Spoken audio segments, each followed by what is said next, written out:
Bonjour et bienvenue dans cette vidéo consacrée au droit et l'entrepreneuriat. Comment sécuriser juridiquement la création et le développement de votre entreprise. Je suis Jean-Cyr Mekamedep, coach en développement personnel et professionnel, expert en éducation financière. Dans cette vidéo, je reçois Jude Fléris. Il est juriste. Aujourd'hui, il va nous donner des astuces importantes, les astuces de base afin de sécuriser la création et le développement de notre entreprise. Alors, avant de lui laisser la parole, je vous invite à cliquer sur le lien qui est dans la description de cette vidéo afin déjà de prendre votre inscription à la formation approfondie que Jude va animer ensemble avec moi, effectivement, pour vous aider à prévenir et même à faire face aux questions juridiques dans votre entreprise. Bonjour Jude. Bonjour coach. Merci d'avoir accepté mon invitation pour cette vidéo. Comme je l'ai introduit, tu vas nous parler des astuces de base pour la prévention des risques juridiques au sein de l'entreprise. Alors, d'abord, est-ce que tu peux d'abord te présenter et présenter ton cabinet? Merci. Je suis Jude Fleury Stipangoyi, juriste d'entreprise et d'affaires. Le cabinet porte mon prénom, donc Fleury Juriste, et nous accompagnons les entrepreneurs, nous accompagnons juridiquement les entrepreneurs et ceux qui évoluent dans le monde des affaires.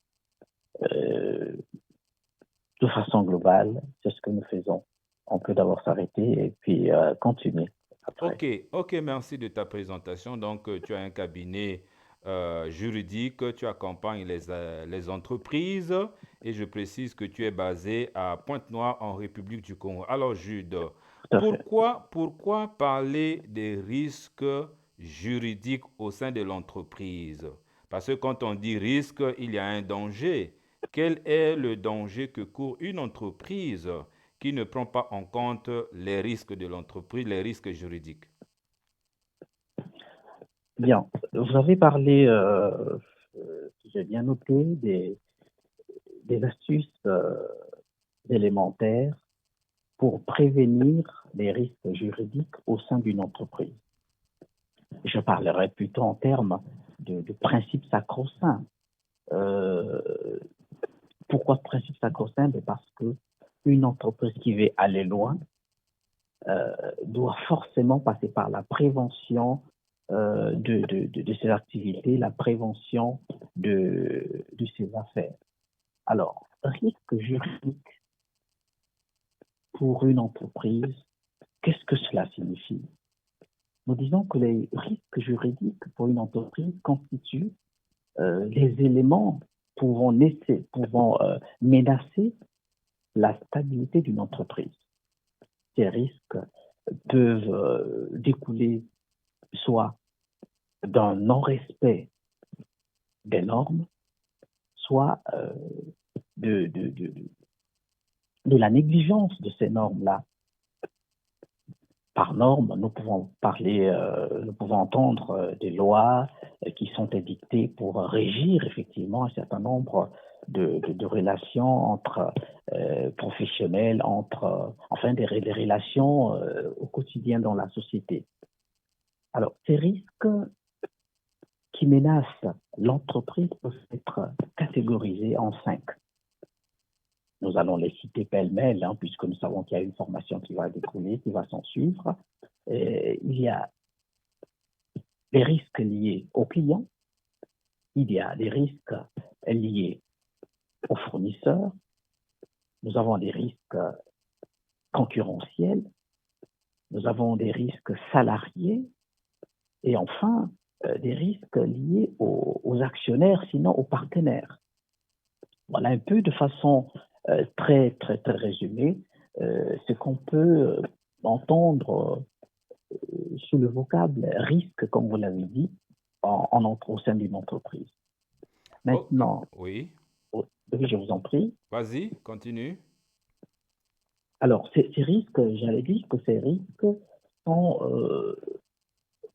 liés intimement au fonctionnement d'une entreprise. C'est-à-dire qu'une entreprise qui fonctionne, qui exerce ses activités, euh, ne peut s'en passer des cinq que nous venons d'épingler. C'est impossible. D'une façon ou d'une autre, vous vous retrouverez dans, un jour à l'autre dans ces risques et qui peuvent forcément compromettre votre stabilité, sinon votre pérennité. Ok, d'accord, Jude, mais en t'écoutant, c'est comme si ces risques concernent seulement les grosses entreprises ou les moyennes entreprises, mais les petites et les très petites, parce que en Afrique, au Congo, Brazzaville, nous avons beaucoup des petites et très petites entreprises. Tu penses que ces entrepreneurs-là, ces micro-entrepreneurs-là, ont besoin de prendre toutes ces garanties-là afin d'éviter ces risques?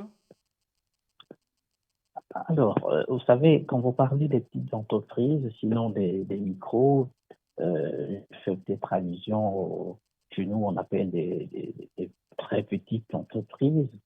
Alors, il n'y a rien qui puisse se faire dans un pays de droit comme celui comme le nôtre, le Congo, sans passer par la règle juridique, la règle du droit. Donc, qu'il s'agisse d'une entreprise, d'une micro-entreprise, comme vous le dites, qu'il s'agisse d'une grande société, la règle de droit s'impose et les risques ne peuvent pas être détachés à, à toutes ces organisations. Ok, alors maintenant, Jude, est-ce que tu peux nous donner un exemple concret d'une micro-entreprise, bon, peu importe, ça peut être une micro, une grosse entreprise que tu as accompagnée, qui s'est retrouvée en difficulté vis-à-vis de ces risques et c'était quoi? Dans quelle catégorie de risques cette entreprise s'est retrouvée et quelles sont vraiment les difficultés qu'elle a eues? Comment ça s'est passé concrètement? D'abord, est-ce que tu en as eu à accompagner comme ça?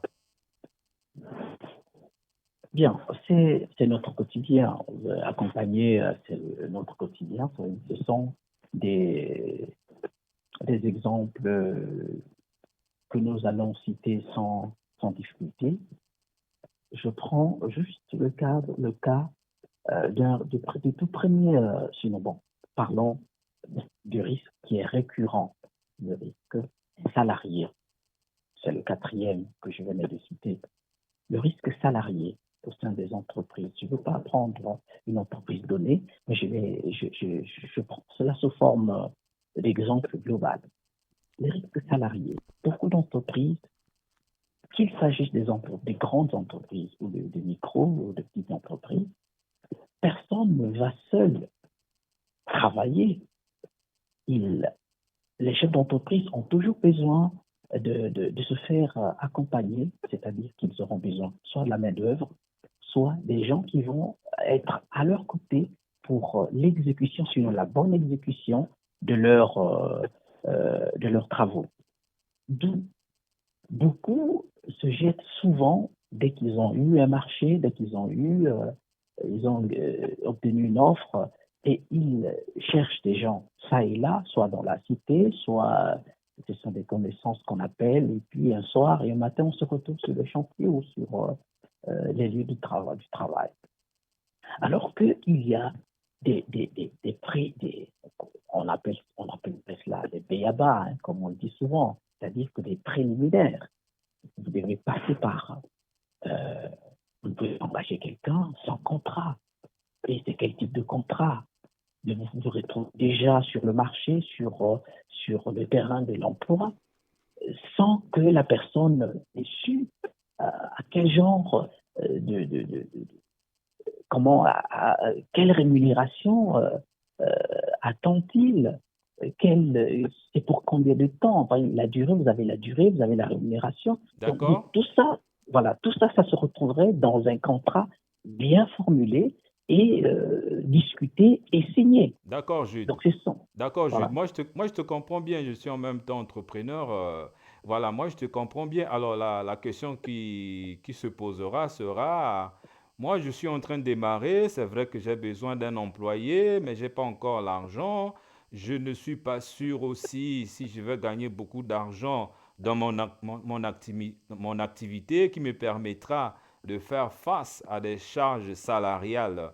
Alors, à ce moment-là, moi, je me demande, est-ce que le droit n'a pas prévu une disposition qui permettrait à ce genre d'entrepreneur dans ce genre de situation de faire face à ce genre de risque? Je sais que il y a une formation que tu vas faire dans laquelle tu vas rentrer en profondeur, mais est-ce que tu peux au moins dire quelque chose en quelques secondes là-dessus? Est-ce qu'il y a une alternative? Oui, les alternatives ne manquent pas. Le droit il n'y a pas de vide juridique dans ce genre de questions parce que c'est un domaine codifié, donc tout est prévu. Mais comme vous l'avez dit, hein, il y a une formation qui va s'en suivre. Donc, moi, je vais simplement parler de comment est-ce que, puisque c'est d'ailleurs l'objet de notre entretien, comment prévenir ces risques-là Ok. afin que lorsque nous nous retrouverons sur le terrain de la formation, sinon du séminaire, on pourra en parler avec tous les détails euh, à l'appui. D'accord, donc parle-nous de la prévention de ces risques-là, mais vraiment en une minute. Alors, vous savez que nul n'est censé ignorer la loi, hein, tout ça c'est connu, nul n'est censé ignorer la loi. Et donc, les risques, la prévention des risques et ne se fait pas d'un coup de bâton magique, ce n'est pas une solution miracle. Il y a d'abord une notion à savoir, c'est de se faire, d'aller consulter un sachant, un connaissant, un professionnel du droit, comme je le suis d'ailleurs, et vous allez par ce truchement obtenir des informations sur votre activité. Et ça se fait avant, pendant et après chaque projet. Bon, c'est pas une contrainte, hein, mais ça vaut la chandelle quand même. Et vous avez ensuite, et c'est d'ailleurs le dernier point, faire du droit votre force, c'est-à-dire votre levier de gestion. Ça s'appelle de la veille juridique. Et quand vous êtes dans ces deux, vous vous retrouvez, vous consultez un professionnel qui vous dira ce qu'il faudra faire, et vous faites de ce qu'il vous dira votre levier de gestion. À ce moment-là, vous vous mettrez très franchement à l'abri de ces risques. Voilà un peu de façon ramassée ce que j'entends par Merci. oui. Merci beaucoup. Donc, je retiens que pour la prévention des risques juridiques, il faut consulter un sachant pour faire du droit un levier de développement de son entreprise. Et je comprends bien quand tu dis ça parce que il y a cela quelques jours, je t'ai posé un problème personnel dans ce sens-là. Alors, tu m'as sauvé la vie, je peux dire, hein, tu as sauvé mon entreprise, tu as sauvé ma vie parce que je me trouvais déjà dans une situation où j'étais déjà en phase de se retrouver entre les mains de la législation par simple ignorance et tu m'as donné une solution simple et hyper efficace et aujourd'hui, en tout cas, tout se passe bien. Mais est-ce que tu peux dire quelques mots à ce sujet? Je veux parler de la mise en veille d'une entreprise. À quel moment un entrepreneur peut décider de mettre en veille son entreprise et pour quelles raisons? Quels sont les bienfaits, les bien fondés de cette décision, en quelques mots? Bien, les raisons sont multiples, mais pour le cas de notre pays, sinon de notre sous-région, nous avons connu une succession de crises financières depuis, si je ne me trompe pas, depuis fin 2016 début 2017.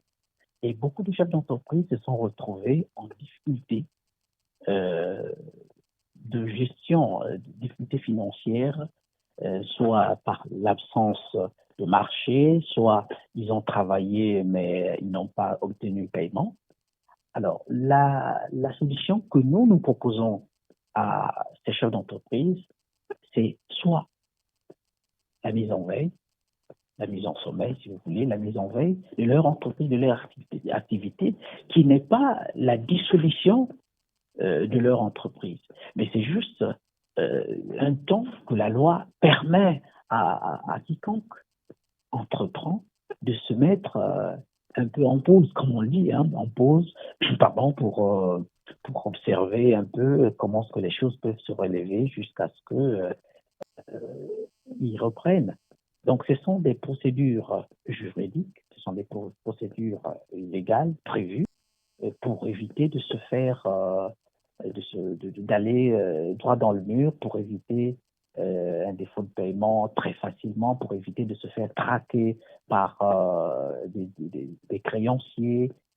Mais ce n'est pas pour autant dire que quand vous êtes en veille, vous n'allez plus répondre à certaines obligations. Non, ce sont des obligations que vous avez certainement contractées, mais vous devez y faire face, mais en ayant au moins un document juridique qui prouve que vous êtes désormais en veille, vous êtes désormais en train d'attendre que les choses reviennent à la normale. Cher web auditeur, vous venez là d'entendre déjà une astuce qui est très importante, la mise en veille d'une entreprise afin de vous permettre de souffler et lorsque vous n'arrivez plus vraiment à tenir vos engagements. Donc, c'est une disposition légale que vous allez utiliser, mais à condition de le faire avec un juriste comme Jude Fleuris, qui est juriste d'affaires. Et vous savez que ici au Congo, nous avons peu de juristes d'affaires qui font le travail que Jude est en train de faire. Donc, n'hésitez pas de nous contacter et surtout, cliquez sur le lien qui se trouve dans la description de cette vidéo afin déjà de prendre votre inscription, je vais dire, vous positionner pour recevoir les prochaines vidéos parce que la prochaine vidéo sera essentiellement consacrée sur les solutions juridiques dans la stratégie de développement de votre entreprise. Vous le savez déjà, votre entreprise ne peut pas se développer sans prendre en compte des réalités juridiques. Alors Jude, est-ce que tu as un dernier mot à dire à notre public qui nous écoute aujourd'hui? Mais le dernier mot serait juste de dire que la gestion des risques juridiques assure la continuité sécurisée de l'entreprise ainsi que le développement de son chiffre d'affaires. Merci beaucoup. Donc, pas de droit d'entreprise, pas de développement de chiffre d'affaires. C'est à vous maintenant de jouer. Cliquez sur le lien dans la description de la vidéo. Abonnez-vous à cette chaîne YouTube et on vous retrouve dans la prochaine vidéo. Merci beaucoup Jude et merci cher web auditeur. Merci. Merci.